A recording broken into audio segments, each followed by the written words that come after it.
Adam itu bapak moyang kita. Dosanya satu, makan buah khuldi, dikeluarkan dari surga. Kita dosanya banyak, kepengen masuk, nggak nyambung.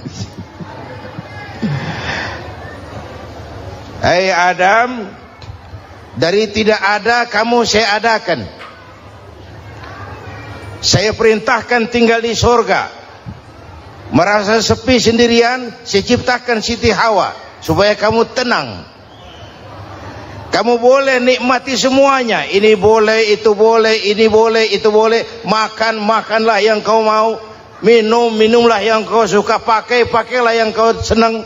Satu yang saya minta, jangan dekati pohon khuldi. Itu kau tidak sanggup, keluar. Diusir dari surga. Sujud Nabi Adam, kata riwayat 40 tahun sujud, membaca Rabbana zalamna anfusana wa illam taghfir lana wa tarhamna lanakunanna minal. Itu namanya istighfarnya Nabi Adam. Istighfar itu kan mengucapkan astagfirullah, basmalah, membaca bismillah. Jangan kayak teman saya disuruh banyak-banyak baca istighfar, benar-benar dia baca istighfar, istighfar, istighfar. Bukan itu maksudnya. Nah, maka salah satu amalan yang sangat dianjurkan di bulan Muharram ini memperbanyak istighfar. Tidak ada orangnya yang tidak. Ayo jujur, ini yang kumpul di sini semua, ada nggak yang nggak punya dosa?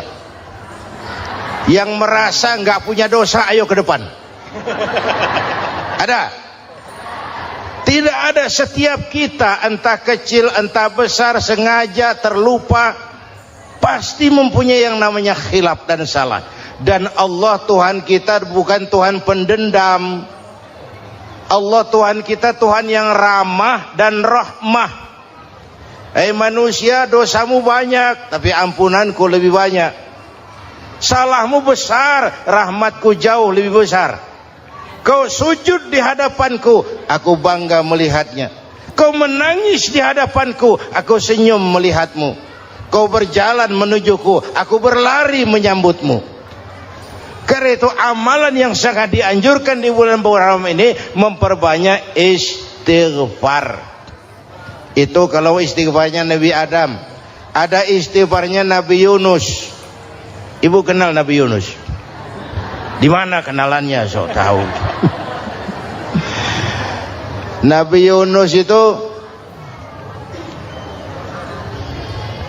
ketika berdakwah kepada kaumnya yang bandel, memberikan peringatan, kalau kalian tidak mau beriman akan turun azab.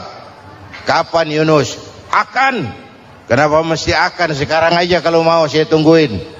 Kurang ajar betul ini umat.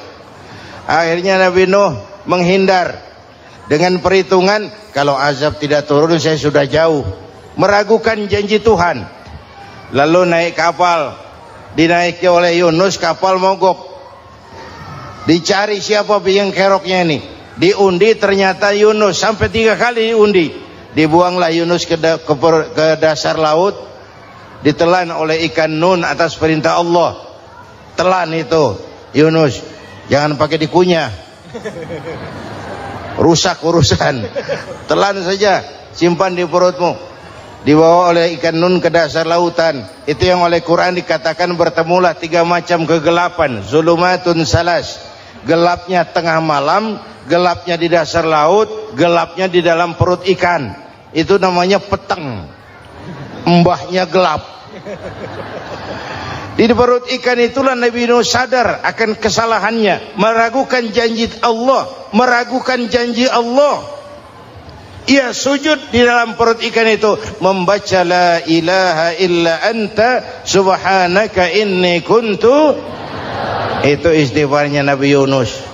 Dibacakan istighfar begitu, ikan sakit perut pak. Di dasar laut kemana mau cari apotik? Dia naik ke permukaan, memuntahkan isi perutnya. Nabi Yunus keluar dengan selamat. Itu pun terjadi pada hari ke-10 bulan Muharram. Istighfar intinya itu. Itu amalan utama bulan Muharram, memperbanyak istighfar. Allah selamatkan Nabi Nuh dari bahtera banjir yang luar biasa, 10 Muharram. Allah selamatkan Nabi Ibrahim dari pembakaran Raja Namruz, 10 Muharram. Setelah Nabi Ibrahim itu menghancurkan berhala-berhala, Abrahat pulang mau ibadah, lihat Tuhannya berantakan, marah besar. Siapa yang menghancurkan Tuhan-Tuhan kita ini? Ada yang lapor, kami lihat Ibrahim. Tangkap. Belum ada bukti, tangkap dulu yang penting, bukti belakangan. Tangkap. Wah, dikerahkanlah aparat, tangkap Nabi Ibrahim, disidang langsung oleh Abrahat, oleh Namruz maksud saya. Ibrahim, kau yang menghancurkan berhala-berhala kami ini, Tuhan-Tuhan kami. Siapa bilang? Ada yang lapor. Saya dengar enggak semua berhala itu hancur, ada yang paling besar. Angkat tangan, saya lihat ada kampak di tangannya. Barangkali yang besar itu iseng tuh, yang kecil-kecil dikampakin. Tanya aja sama dia, kamu gila? Kenapa? Masa kami disuruh nanya berhala? Nggak bisa jawab. Nggak bisa jawab. Lah kenapa disembah? Lebih gila mana sih? Tahu nggak bisa jawab kenapa disembah? Kurang ajar kamu Ibrahim. Bakar, dibakar. Ketika Ibrahim dilempar ke kobaran api yang menggunung, Allah perintah api, ya naru kuni bardan wa salaman ala Ibrahim. Hai api, dinginlah sampean. Api Madura waktu itu, Pak. Hai api, dinginlah sampean, selamatkan Ibrahim. Api tunduk kepada perintah Allah. Ibrahim masuk ke kobaran api, selembar rambut pun tidak terbakar. Kenapa? Apinya tunduk kepada perintah Allah. Kenapa? Karena Ibrahim orang yang takut kepada Allah. Api tunduk kepada perintah Allah. Kalau kita baca ayat itu, masuk ke api, mateng. Sudah hadirin yang saya muliakan, oleh karena itu selamatnya Ibrahim dari pembakaran Raja Namruz itu pun pada 10 Muharram, Yaumul Asyura, hari ke-10 dari bulan Muharram. Imedia. Bapak Ibu hadirin hadirat yang saya cintai, sebagian kecil tentang Nabi Adam, Nabi Ibrahim dan Nabi Yunus, tapi saya belum menceritakan tentang Nabi Nuh tadi. Mengulang kaji, Nabi Nuh salah seorang rasul yang masuk ulul azmi, 5 besar. Karena memang perjuangannya menggambarkan satu usaha yang ulet dan luar biasa. Beliau diberi umur 950 tahun, lalu berdakwah selama 900 tahun, sore, pagi, siang, malam, dapat pengikut tidak lebih 80 orang. Rata-rata 10 tahun satu. Kalau saya minta berhenti aja jadi nabi, Pak. Ustadz mana masih mau buka pesantren, 10 tahun buka pesantren, yang nyantri cuma 1. Pedagang mana yang masih mau dagang, 10 tahun dagang yang beli 1. Pimpinan partai mana yang masih mau kampanye, 10 tahun buka partai, yang nyoblos 1. Bangkrut. Umatnya bandel, kurang ajar, durjana, bajingan, tengik. Umatnya Nabi Nuh ini kalau diceramahi, telinganya ditutup dengan tangannya. Nabi Nuh akhirnya rekes, Tuhan, siang malam saya berdakwah kepada umat ini, tiap kali saya sampaikan dakwahmu, mereka tutup telinganya dengan tangannya, alergi dengar ceramah. Apa itu ceramah? Non profit. Saudara-saudara, jadi mau kamu gimana, Nuh? Sudah Tuhan, habiskan saja orang kafir. Nanti kalau punya anak, anaknya pun kafir lagi. Lebih baik bapak moyangnya sikat habis. Biasanya kalau bapak kalong, anak kampret. Bapak nyolong, anak nyopet. Fotokopi gimana aslinya? Hampir habiskan saja. Itu mau kamu Nuh? Iya. Oke. Nanti aku turunkan banjir Nuh. Buat kapal. Dengan apa saya harus buat kapal Nuh? Ya dengan kayu, kata Tuhan. Kayunya dari mana Tuhan? Ya dari pohon Nuh. Pohonnya belum ada Tuhan. Ya tanam dulu Nuh. Bikin kapal, kayunya, nanam pohon. Apa artinya? Perjuangan perlu kesabaran. Sukses itu ada prosesnya. Nggak bisa simsalabim abracadabra lalu kita mau sukses. Semua ada prosesnya. Walaupun kenyataannya begitu. Sukses banyak bapaknya, gagal itu yatim. Kalau kita sukses banyak yang ngakuin. Yang baru ketemu pakai manggil encing. Ketemu baru, tapi sukses banyak bapaknya. Gagal yatim, gak ada yang mau ngakuin kalau kita gagal itu. Udah bikin kapal dengan kayu di tengah kampung, bikin kapal ini. Bayangkan di tengah kampung bikin kapal. Orang kafir makin menjadi-jadi. Lihat Nuh, kenapa? Makin sarap. Bikin kapal di tengah kampung, mau belayar kemana? Tuh lihat, kalau orang nggak tahu tujuan, mountain setengah jalan. Proses yang dinilai bukan finalnya. Ya kayak gitu kesimpulannya. Saya enaknya sendiri. Bikin kapal. Kapal mendekati selesai. Ini orang kafir rame-rame datang ke kapal Nuh. Mau apa? Buang najis. Sakit perut berangkat ke kapal Nabi Nuh. Nongkrong, dapat 2-3 tumpuk, pulang. Penuh lantai kapal dengan najis manusia. Inilah perjuangan. Bukan jalan raya lurus bertabur bunga di kanan kirinya. Banyak ondak dan duri, fitnah, caci maki, antipat, segala macam. Nuh. Ada orang tua dasar kafir, kurang ajar, sudah stroke berangkat juga ke kapal Nuh. Mau buang najis, pincang-pincang, digotong orang. Selesai buang najis, dia bangun mau pulang, pegangan tiang kapal terpeleset, jatuh di atas tumpukan najis. Terjadi keajaiban, yang stroke-nya sembuh, lumpuhnya hilang. Berangkat digotong-gotong, pulang jalan gagah sekali. Tapi orang pekampungnya heran, ente sudah sembuh? Sudah. Berobat di mana?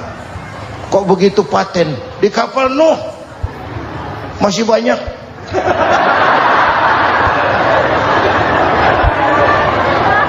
Yang berasa perlu obat bawa rantang. Ambil bersih lagi geladak kapal itu. Sudah selesai Nuh? Selesai. Oke, kau orang yang beriman bersamamu, binatang serba sepasang, naik Nabi Nuh, naik orang beriman, naik binatang serba sepasang. Ini cikal bakal penyelamatan manusia, Pak. Naiklah orang beriman, sudah naik semua, Nabi Nuh kontrol. Ini contoh buat kita, kontrol. Sudah naik semua teman-teman. Sudah.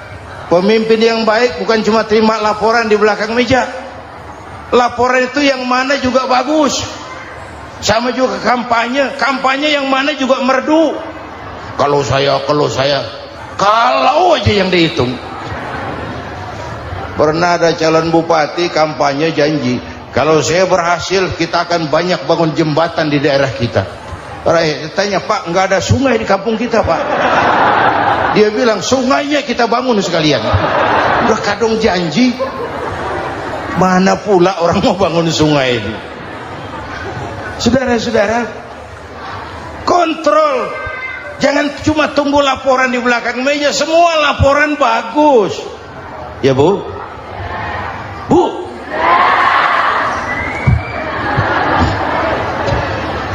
Nabi Nuh kontrol. Sudah naik semua? Sudah Nuh.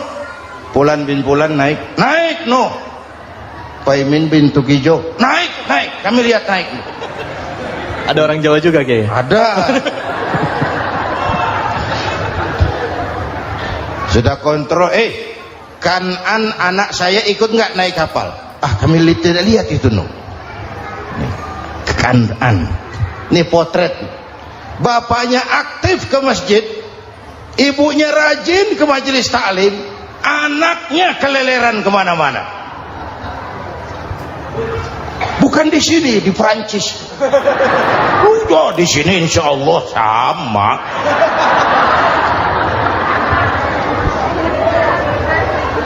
Nuh karena sayang anak, Nuh karena cinta anak, Nuh karena tanggung jawab anak, cari naik ke atas kapal. Lihat Kanan, anak saya, nggak lihat Nuh.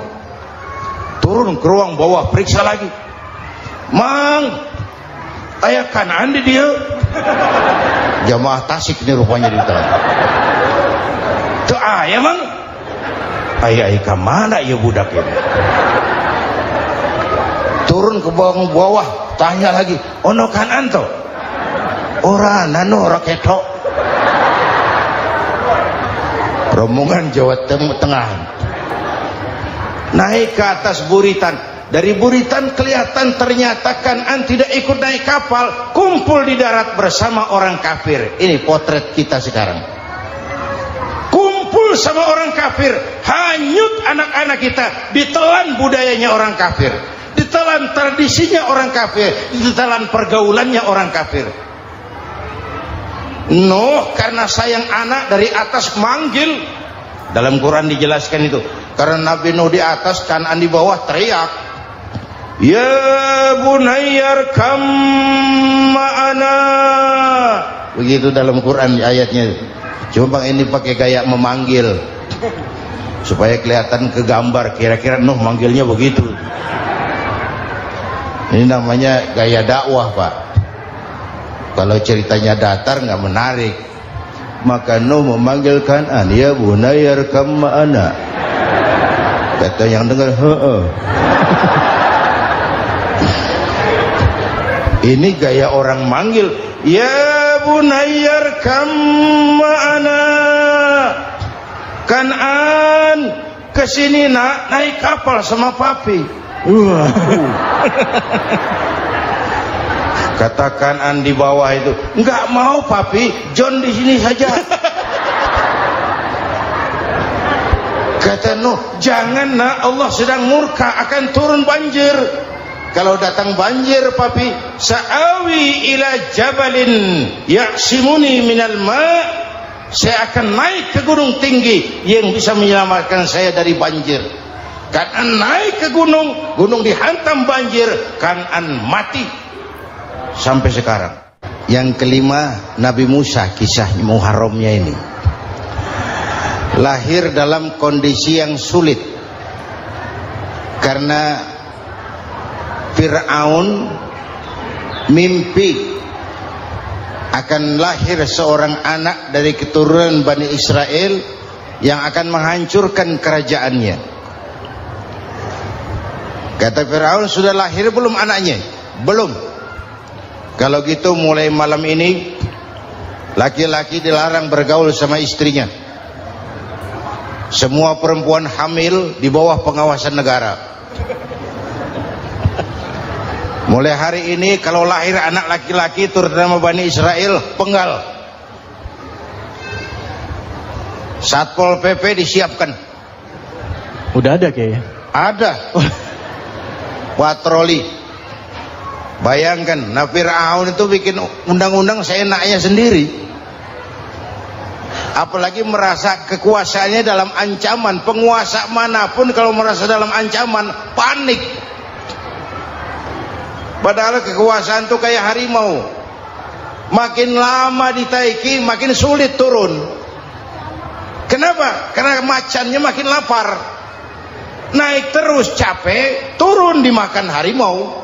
Serba sulit.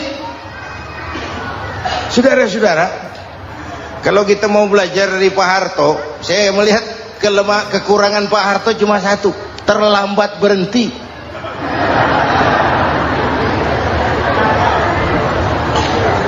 sambat berhenti.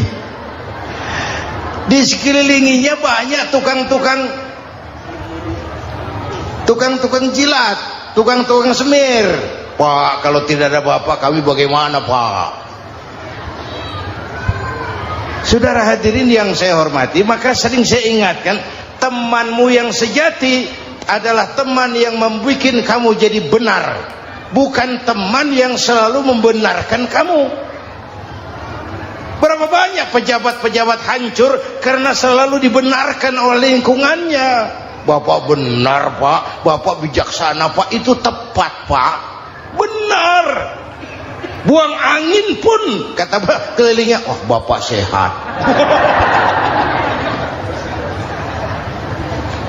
Temanmu yang sejati, teman yang bikin kamu jadi benar, bukan teman yang selalu membenarkan kamu. Bapak Ibu hadirin yang saya hormati, tapi kehendak Allah terjadi. Lahirlah Musa, bayinya dihanyutkan di sungai Nil. Bayi sudah menderita, dihanyutkan di sungai Nil, dan akhirnya besar di lingkungan istana Fir'aun. Diriwayat oleh Ratu Aisyah, perempuan Fir'aun, setelah mulai berjuang, terjadilah itu. Musa dan pengikutnya dikejar oleh Fir'aun.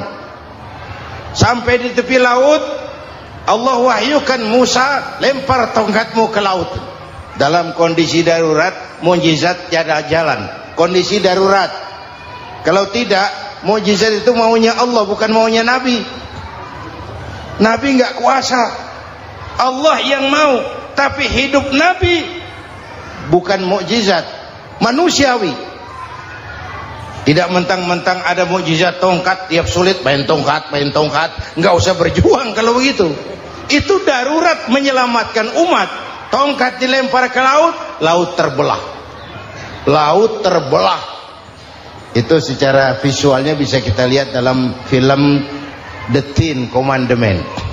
Udah nonton belum? Urusan nonton kalah sama Ustadz bagaimana sih? Ten Commandments, 10 firman Tuhan. Tekniknya bagus loh. Bagaimana laut terbelah. Musa lewat, Fir'aun mengejar. Musa sampai di ujung sana, Fir'aun masih di sama tengah perjalanan. Laut nutup kembali. Laut menutup kembali, Fir'aun tenggelam. Cengap-cengap di lautan. Begitu nafas sampai di tenggorokan, Fir'aun sambil cengap-cengap itu, amantu bi Rabbi Musa wa Harun. Duh, kalau begini mah saya juga percaya sama Tuhannya Musa. Malaikat maut jengkel, goblok loh. Terlambat sekarang. Ditenggelamin terus. Modar. Musa selamat. Fir'aun mati. Jenazahnya, jasadnya terdampar di pinggir laut. Beberapa waktu kemudian ditemukan orang, dimumi, dibalsem, diawetkan. Itu sesuai janji Quran. Wa kadzalika nunajjika bi badanika litakuna liman khalfaka ayah. Kami selamatkan badan kamu agar jadi pelajaran bagi orang-orang sesudah kamu nanti. Janji Quran tepat. Janji itu 14 abad yang lalu. Jasad Fir'aun ditemukan, dimumi, diawetkan, dibalsem di bawah nama Pharao Ramses II. Sekarang tersimpan di Museum Negara di Mesir. Kapan-kapan nanti ibu main ke Mesir, mampir. Naik ojek paling berapa itu? Oh, orangnya tinggi, hidungnya mancung, pokoknya pantaslah jadi Fir'aun. Selamatnya Musa di kejaran Fir'aun di ujung sana itu terjadi pada hari ke-10 bulan Muharram, yang oleh orang Nasrani diperingati dengan hari raya Paskah. Mereka melaksanakan puasa, mensyukuri nikmat keselamatan dari kejaran Fir'aun. Makanya kalau kita ikut puasa di bulan Muharram, bukan mengikuti syariatnya Nasrani, salah. Karena Nabi mengajarkan, itu sumbernya. Bukan ikutan sama ibadahnya Israel. Tapi memang agama ini kan merupakan mata rantai. Datang Rasul baru melengkapi Rasul sebelumnya, datang Rasul baru melengkapi Rasul sebelumnya. Mata rantai yang berkaitan. Setelah Muhammad selesai, selesailah tugas Nabi dan Rasul.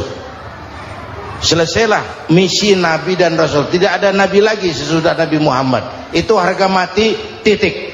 Gak ada kompromi. Siapapun sekarang ini nggak datang ngaku jadi Nabi, wajib tidak percaya. Wajib tidak percaya. Tapi kaitannya memang kita bilang Nasrani, orang bahasa Arab, bahasa Ibraninya Nazaret,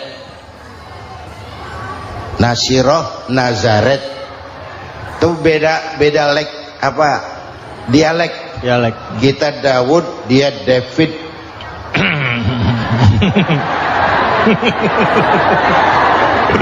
Ibrani. Kita Ali, dia Alek. Kita Sulaiman, dia Solomon. Kita Camat, dia Comot. ini yang ngomong ini comot sembarang. Media. Bapak dan Ibu jamaah yang saya cintai, pertanyaan pertama, hijrah qalbiyah. Ada hijrah badaniyah, hijrah fisik yang dilakukan Nabi dan sahabat dari Mekah ke Madinah. Itu hijrah badaniyah. Ada hijrah qalbiyah, hijrah hati. Dan ini yang kita perlukan sekarang. Karena refleksinya akan membias kepada alur kehidupan. Kalau hati kita mau berhijrah, fisik akan ngikuti. Hijrah dari malas ibadah menjadi rajin ibadah. Hijrah dari maksiat kepada yang ma'ruf, dari berpecah belah menjadi bersatu. Hijrah seperti itu yang sangat kita perlukan. Apalagi masyarakat ini paternalistik. Kita harus hijrah mental sekarang ini. Maka yang disampaikan tadi benar. Seorang ketua MK siap mengundurkan diri kalau terbukti anak buahnya terlibat suap. Itu walaupun siap, tapi sudah angin segar buat rakyat. Bahwa masih ada banyak insya Allah pejabat kita yang punya harga diri. Walaupun ada juga pejabat kita yang muka tembok, kulit badak, kuping kebo. Muka tembok, kulit badak, kuping kebo. Biasanya kalau kereta api tabrakan di negara-negara maju, Menteri Perhubungannya mundur. Di kita petugas palang pintu dipecat. Jauh sekali menteri sama petugas palang pintu. Yang benar-benar diadili yang krocok-krocok, kopral-kopral gitu. Padahal hadisnya jelas, ar-rashi wal murtashi finnar. Yang nyuap dan yang nerima suap dua-duanya neraka. Kasus potret belakangan ini, yang nerima suap, yang diuber, yang nyuap aman, yang nyuap aman,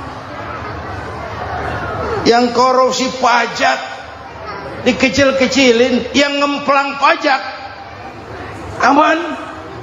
Padahal ngemplang pajaknya triliunan, padahal dia sudah dikasih fasilitas oleh negara mengelola sumber daya alam negara yang artinya milik rakyat. Dia harus bayar pajak, uang pajaknya dikumpulkan bagi sebesar-besar kemakmuran rakyat. Itu tindakan merugikan rakyat. Karena itu betul, saya setuju, hijrah qalbi yang perlu kita lakukan sekarang. Hijrah hati. Kita ini bangsa Indonesia seperti timnas. Timnas sekarang anak-anak muda sudah berani pakai baju PSSI. Iya. Kenapa? Menang. Coba kalau kalah terus, nanti menang. Tapi bangsa Indonesia itu memang seperti timnas. Namanya kesebelasan. 11 orang. Walaupun ada pemain bintang, ya ada presiden, gubernur, menteri, itu bintang-bintang. Tapi bintang baru ada artinya kalau dibantu 10 pemain yang lain. Cristiano Ronaldo, siapa itu? Penyerang tengah Real Madrid, Wah. bintang. Lionel Messi. Siapa lagi? Barcelona. Bercelana.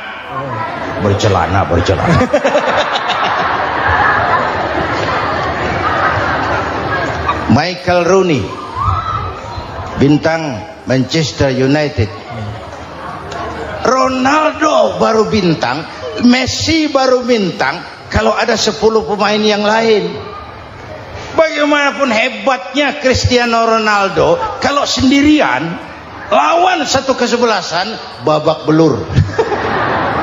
Itulah kita, bangsa Indonesia. Kita satu kesebelasan, harus saling memperkuat.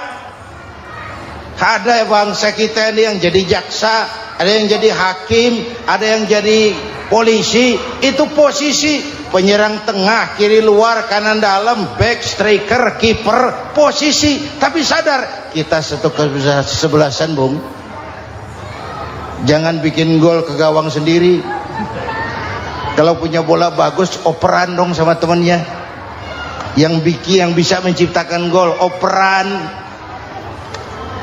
Ada yang jadi pengusaha besar, bagus boleh. Punya untung besar, operan. Kasih masjid, kasih pesantren, operan. Ini kesebelasan kita kalau punya bola pelitnya setengah mati, Pak. Nggak mau ngoper. Bawa sendiri, mending bikin gol. Enggak. Kita ini satu kesebelasan. Satu sama lain harus saling memperkuat. Bahwa ada penyerang tengah, itu si posisi. Tapi kalau memang peluang memungkinkan, ayo dong operan. Saya iri sama kesebelasan Nasrani di Indonesia. Mereka kalau punya bola operannya cakep. Gereja cepat selesai, rumah sakit Kristen cepat selesai. Kenapa? Operannya bagus. Kita ini kalau punya bola bawa sendiri, nggak mau ngoper. Maka masjid nggak selesai-selesai, madrasah banyak yang bocor, rumah sakit Islam kalah bersaing. Kenapa? Operannya berat. Ayo menyadari kita ini timnas, satu kesebelasan. Jangan menjegal kawan seiring, kawan sendiri dijegal. Sudah musuh terlalu kuat, gawang sendiri dijebol. Akhirnya terbalik kita ini.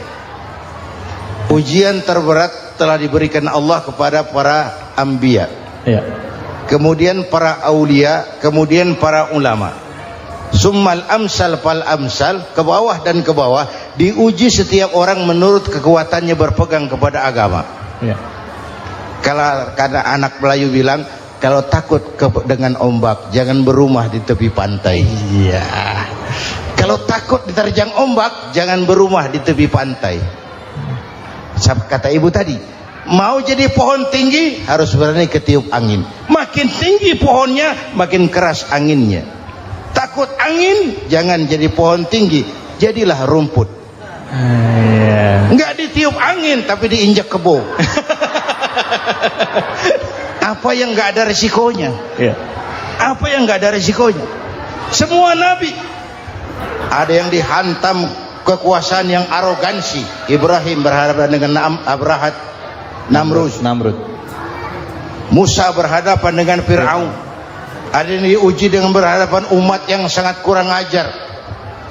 Ada yang diuji dengan gosip yang dahsyat. Nabi Yusuf digosipi sama Zulaikha itu. Nabi Yusuf